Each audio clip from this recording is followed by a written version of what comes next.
today. Perhaps you've heard the joke about Satan challenging God on the subject of creation. Specifically, the creation of a human being. And Satan asserted to God that he could create a human being just as well as God could, if not better, and probably faster too. And so God accepted the challenge. And the archangel was the judge. And when the archangel said, "Go," Satan frantically began to gather dirt together to shape it into the figure of a human. But immediately God interrupted him and said, "No, no, no, no. You stop right there. You get your own dirt."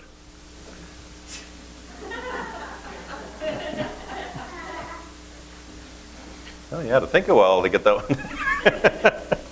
And the truth that this joke points out, of course, is that only God can create something out of nothing. Even we as humans can make something out of dirt, but we can't make the dirt. Only God can do that. And that kind of answers the most basic question of all humanity. Where did everything come from?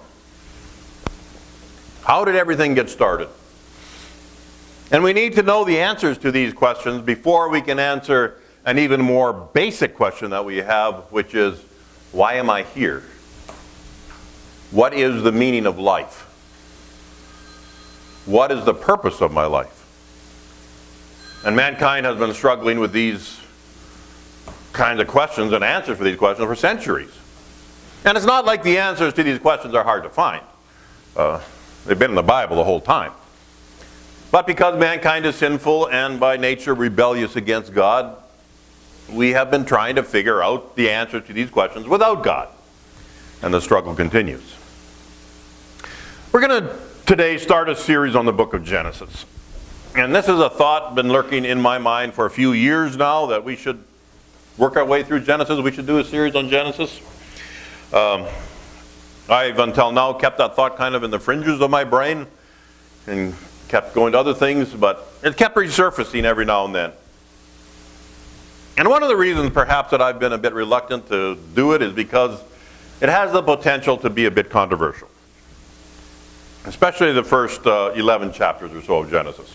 And the controversy is whether the events of the first 11 or so chapters of Genesis are to be regarded as literal historical events and the characters as literal historical characters, or are they merely a vague representation of how everything got started and how God started everything, and it was recorded in that way so that we would find it easier to understand?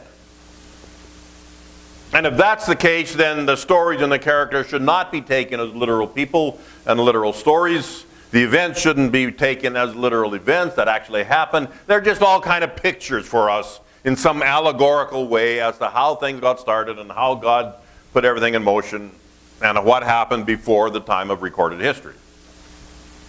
Because with chapter 11, last part of chapter 11, you come upon Abraham, and with the coming of Abraham you have secular historical records that coincide, and so that's kind of where secular history kind of starts about that time. So that's the controversy. And there are Christian people on both sides of the issue. And as I don't like controversy, maybe that's one of the reasons I've shied away from preaching through Genesis.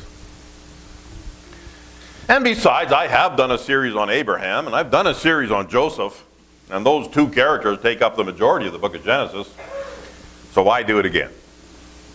So those are the thoughts that were going through my head as I struggled through this, but I finally concluded that we should do a series through the book of Genesis. So here we go. As to the controversial passages, I will preach my own personal convictions on them. And I will tell you why I have come to have that conviction. I'll briefly tell you the other side, but I will leave it up to you to do the research, if you want to, into the reasons why people take the other side, why they take that interpretation. And I'll leave you do the research into that. We all have access to the internet. It's not hard to find. So today we start with chapter 1, which records the creation of the universe. It starts right at the beginning with God, out of nothing, creating. And it covers how the entire universe came into being. So this first chapter of Genesis answers the most basic question all humans have, where do I come from? How did the universe start? And when we get the answer to those basic questions of where do I come from, how did everything get started, then we have a basis from which to answer the next question, what is the purpose of my existence? What is the meaning of my life? So let's dig into this first chapter. It is vitally important that we have a correct understanding of where everything came from and what the implications of that are. And a study of the fundamental truths and their implications in the creation account in Genesis 1 will give us this understanding. So, first fundamental truth I want to look at is, first of all, is that God is eternal, the universe is not. God is eternal, the universe is not. Verses 1 and 2. In the beginning, it says. In the beginning. Now let's stop there. The beginning of what? Well, the answer to that is the beginning of time. When time first began, time as we know it has not always existed. There was a point in the past when there was no time. Something happened and time as we know it began. But notice that it says that in the beginning, when time first began, God created. So we see that God was already there when time began. God was already in existence before time. See, God exists outside of time. God supersedes time. And we know from this and from the rest of Scripture that God is eternal. God has always existed. God will always exist. God had no beginning. God will have no end. He is eternal. I think a few weeks back at youth, it was Isaac that was asking this question. Right, Isaac? You were asking that question. Where did God come from, right? Yeah, exactly. God always has existed. He exists outside of time. He's eternal. There's a basic fundamental law of nature. When you look at nature, just look at nature and the physical laws that govern nature, and that law is everything has a cause. Nothing is just there without there being a reason for it to be there. It is caused by something. That's a law of nature. Everything has a cause. But God is outside of nature. God supersedes nature. He's above the laws of nature. God created nature. He is the one and only being in all of reality that is eternal. No beginning, no end. When it comes to any discussion about origins, you will always come to the point where something or someone has to be eternal. If you start asking, well, where did that come from? And whatever the answer is, well, that came from this. And then you ask, well, where did this come from? Well, this happened because of that. Okay, where did that come from? And if you play that back all the way, keep on asking that question, all the way back, you have to conclude that the first cause has to be eternal. Always there, never having a beginning. Those who refuse to believe that there is a God, and who thus try to explain everything without God, they're forced to conclude that either matter or energy are eternal. That they were always there. That's where everything started.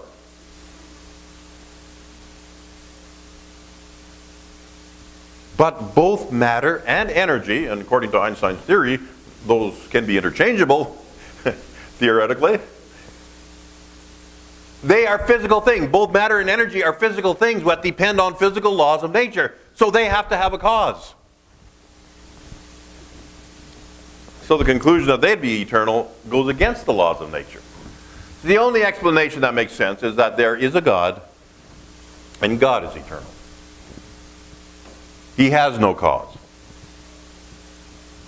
He is the only entity in all of reality that totally exists within himself and does not depend on anything else for his existence. And he created the heavens and the earth. God created. He was and is always there. He created the heavens and the earth. In other words, the universe. He created it. And that was the beginning of time as we know it. You can't have time if there's nothing. You need physical matter, you need physical objects, energy, and so forth for time to exist.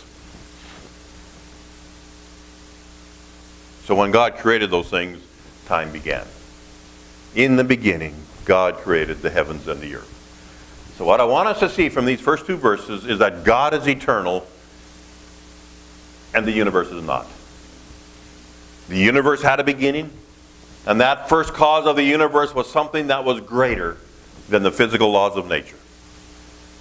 God, who is eternal, created. And the Bible also tells us, you go start reading through the Bible, and you all know this who've studied the Bible tells us later on that at some point in the future, the heavens and the earth will be destroyed. So there will be an end to this universe as we know it. And God will create a new heaven and new earth. So this is all temporary. What we see around us, the universe we see around us, the reality we see around us is temporary. It had a beginning, it will have an end. Only God is eternal with no beginning and no end. So, going on to verse 2. When God first created, it says at first the earth was formless and void, or empty. All was dark, and the Spirit of God was moving over the surface of the waters, my translation said. So I see from this that the first creative act of God was to create matter. To create matter. And it sounds like it was mostly water. The Spirit of God hovered over the surface of the waters. It was just matter. It did not yet have any particular shape or form. When Chris was teaching the youth through creation here a few weeks ago, he used the illustration of Lego bricks. Everybody loves Lego. Well, all kids love Lego. They like building things out of Lego. And the first thing God created was the Lego bricks, if you want to use that illustration. Just a pile of bricks, a pile of Legos. And then God started taking those Legos and started making things. So that's kind of the way what God created matter. It was just the blob. No form, no everything. It was just a blob. And then God took that and began to create stuff out of that. So it was just a blob of matter, but the Spirit of God was moving over it, intending to do something with it. So, the universe is not eternal. God is.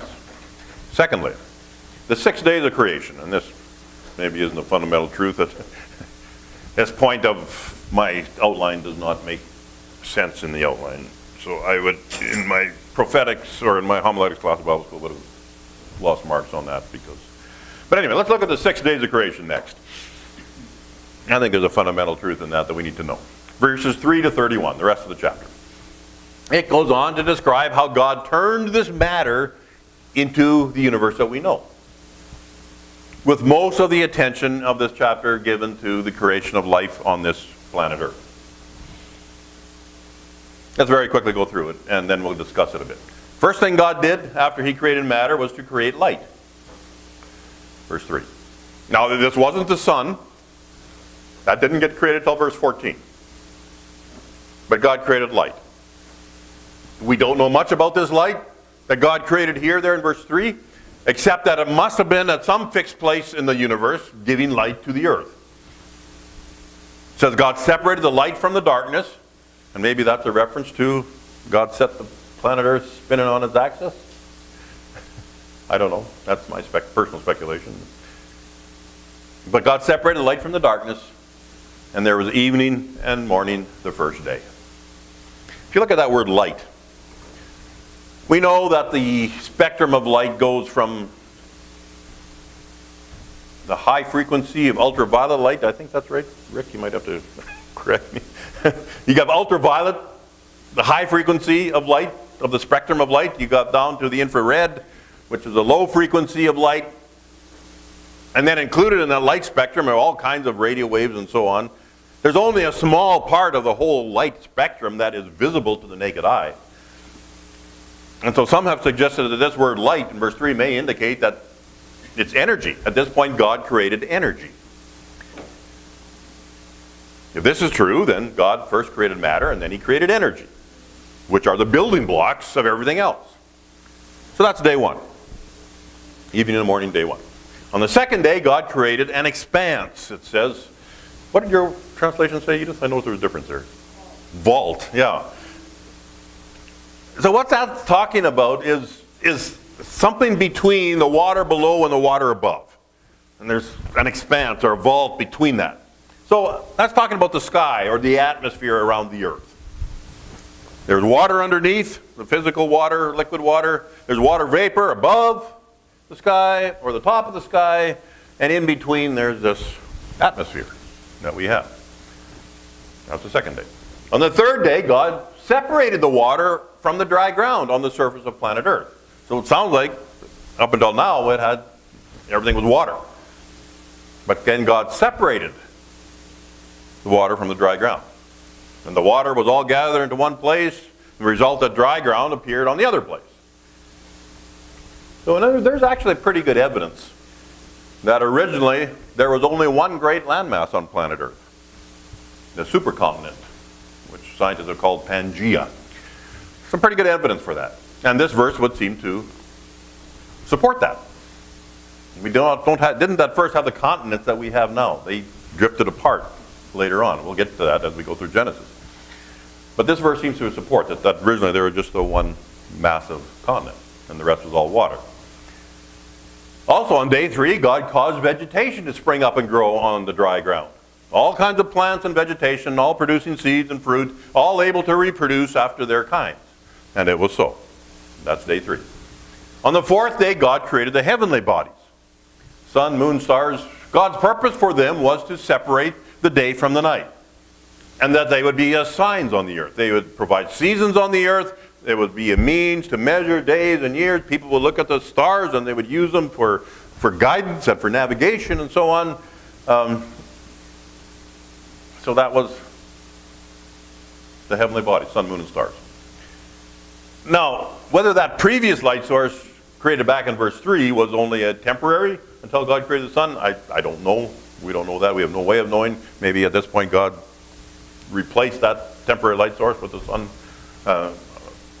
I don't know. That's just what it says here. On day 5, God created the sea creatures. All life forms that live in the water, from small little organisms to the great sea monsters. And he also created on day 5 birds and flying creatures. And the command to each was to be fruitful and to multiply and fill the earth. Day 6 was probably God's busiest day of creation as to all the different things God created. Many things happened on day 6. Verse 24, he created the living creatures that live on land. So all the land life on land. From big land creatures, quadrupeds that would be domesticated, talks about cattle and livestock and so on, these things that would be domesticated, to talks about wild beasts and talks about creeping things, and each one after its kind. In other words, God created each species so that it would be able to reproduce itself and its offspring would be just like the parents. So God created that within, he put that capability within each of his creations, each of his kinds. But day 6 goes on to something very significant. Let's read verses 26 and 27.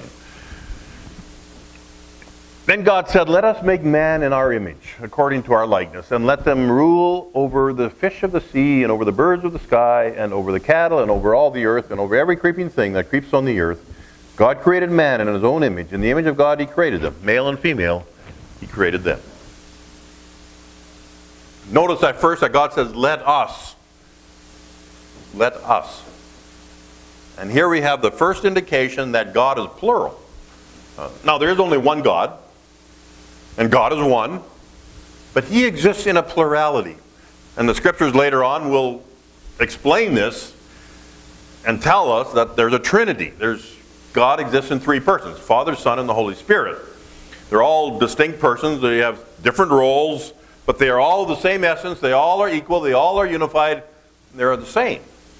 Now, we don't understand that. Our human minds can't comprehend that. That's a little above us, but that is who God is, and that's how God exists in that Trinity. So God had a little conversation with himself, the three members of the Trinity, and decided to make man in his image. The earth was full of life, which God had created. But now God is going to make man in his image. So God's next creation was going to be different than any other life form he had already created. God's next creation would be in his image. It would be God's highest creation. And God created humans. Something that came to me as I was reading this, and I never really did a lot of study on it, but it almost seems to me, it sounds to me like when God created all the other animals and all the other life forms, he created a whole whack of them. The sea was teeming with life. The land animals teeming. But when God created humans, he just created one male and one female to begin with. And they were in his image. We're going to come back to that. Reading on, you see God blessed these humans. He told them to be fruitful and multiply and to fill the earth with humans. And God put the human race in a place of dominion. They would have dominion over everything else God had created. And God told those first two humans that every tree that bears fruit and every plant that bears seeds would be food for them. And also for all the birds and animals. All the fruit-bearing and seed-bearing plants and vegetation would be food for all the birds and animals and the humans. So there you go. Originally, we were all vegetarians. How does that sit with you?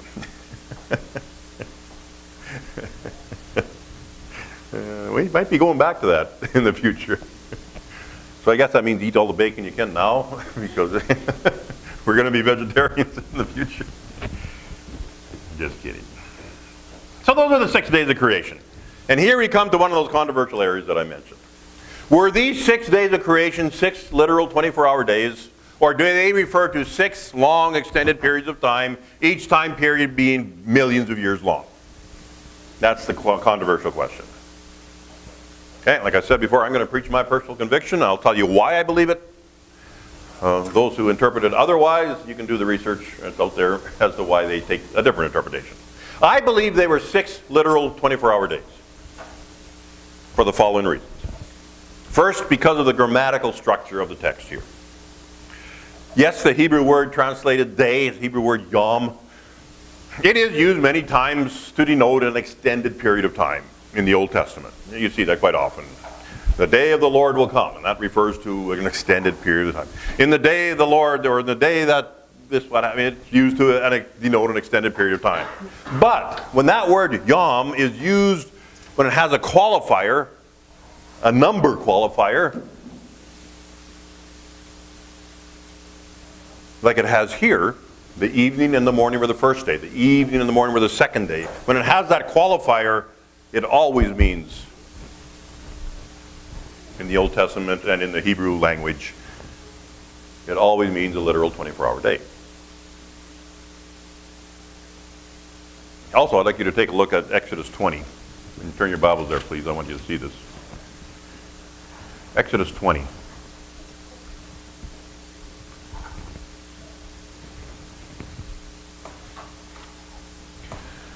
Verses 9 through 11. Here God is giving the 10 Commandments. When he gets to the commandment about remember the Sabbath day to keep it holy,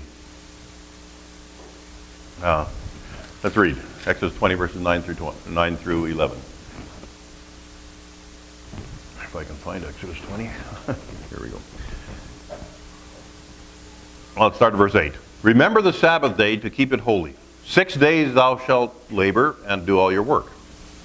But the 7th day is a Sabbath of the Lord your God. In it you shall not do any work, or your son or your daughter, or your male or female servant, or your cattle, or your sojourner who stays with you. For in 6 days the Lord made the heavens and the earth, and the sea and all that is in them, and rested on the 7th day. Therefore God the Lord blessed the Sabbath and made it holy.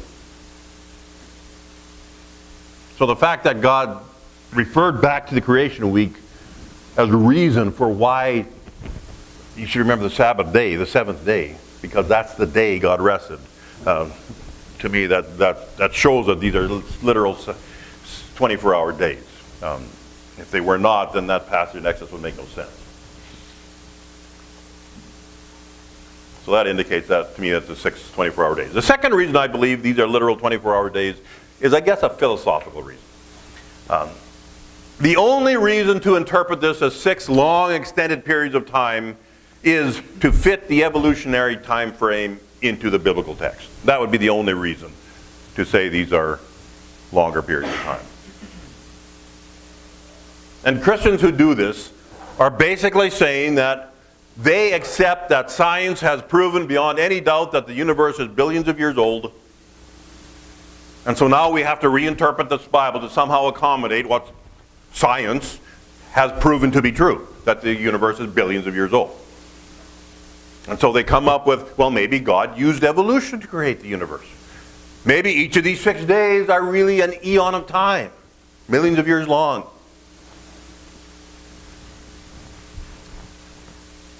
So this then calls into question, what is the ultimate truth and ultimate authority for us as Christians? Is it the Bible? Or is it a theory put forward by people who wanted to find a way to explain how things came into being without God? Which has come to be known as science. If science comes out with a statement that is fact, and then we reinterpret the scriptures to accommodate that, then the Bible is no longer our final authority. This so-called science is now our final authority. Because when it comes out with something that is so-called fact, then we reinterpret the scriptures to accommodate. You see, the Bible is not the authority anymore. Science is, or what they call science. So then why would we believe anything the Bible says? Where do you stop with that?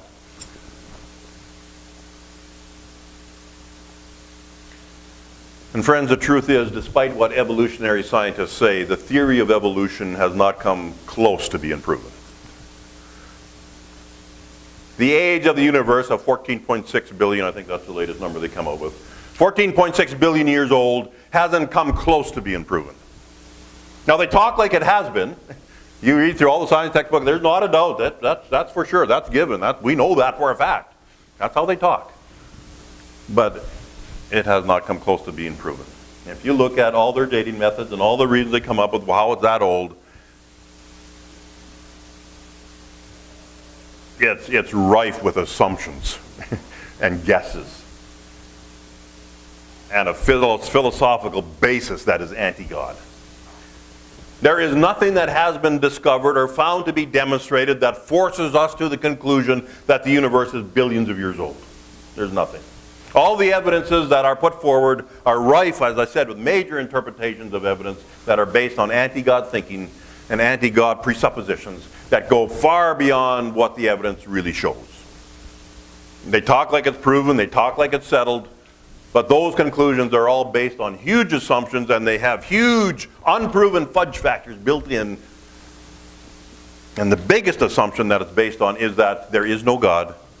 All must be explained by natural, materialistic means without any supernatural element.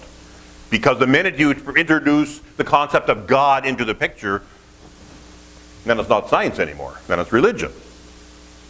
You see, that's the thinking of secular scientists.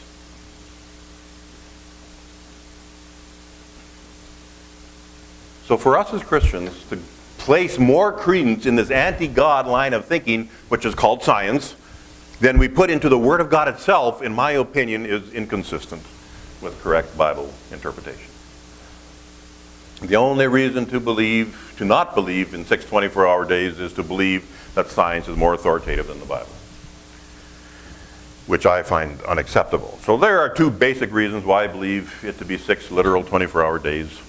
And there's more, but I'll just leave those 2 for you. As I said, there's Christians who believe otherwise, and I'll let you research that. Some good websites to look at both sides of the issue. For the 6 literal 24-hour days, there's a couple of Creation Ministries International. You can Google that. Answers in Genesis, you can Google that. The other website on the other side of the issue is Hugh Ross is the big one. What's his website? Do you know what his website is, anybody? But Hugh Ross will take the other interpretation. You can Google Hugh Ross and you'll get his ideas.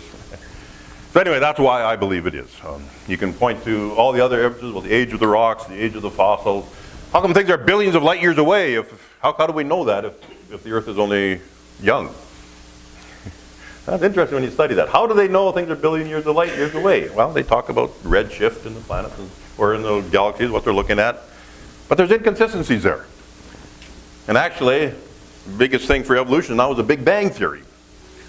And you look at the Big Bang Theory, they're starting to realize that the speed of light is causing a lot of grief to the Big Bang Theory. There's a lot of unanswered questions. If the speed of light is what it is and always has been, then the Big Bang Theory doesn't make sense. So they're coming to that conclusion. So there's all kinds of ambiguity there which you will never come across just reading the basic what scientists or archaeologists, whatever, come up with. And well, we found a dinosaur. It's 75 million years old. And they just take it as fact, and nobody asks them, how do you know? Because when you ask them, how do you know, and they go through it, it's very vague and it's very full of assumptions and lots of guesses there. Anyway, so those are the 6 days of creation. It points to, in my mind, it points to how great God is, how creative God is, how powerful God is to do that all in that short period of time. And that's what grips me when I think about the 6 days of creation. How great and powerful and mighty a God we have. Thirdly, the uniqueness of humans. We've already touched on it, but let's look at verse 26 again. Humans were created in the image of God, which is unique in all of creation. Nothing else is spoken of as being created in the image of God. We as humans hold a unique, special place in God's creation. We are created to be a reflection of God in this world, like nothing else in creation is. What this all means is profound. Likely more profound than we realize at first thought. Being created in the image of God means, at least in part, it means first that we have an eternal soul, or humans have an eternal soul or spirit which will never die. Okay, we're not quite like God. God had no beginning and no end. But we have an eternal soul that it has a beginning, but it will live forever. So in that sense, it will have no end.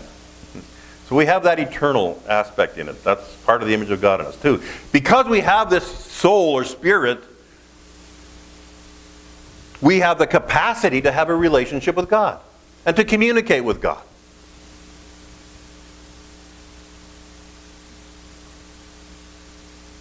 So there's nothing else in creation that has that. Number 3, we have a moral capacity. We know there's a moral aspect to life.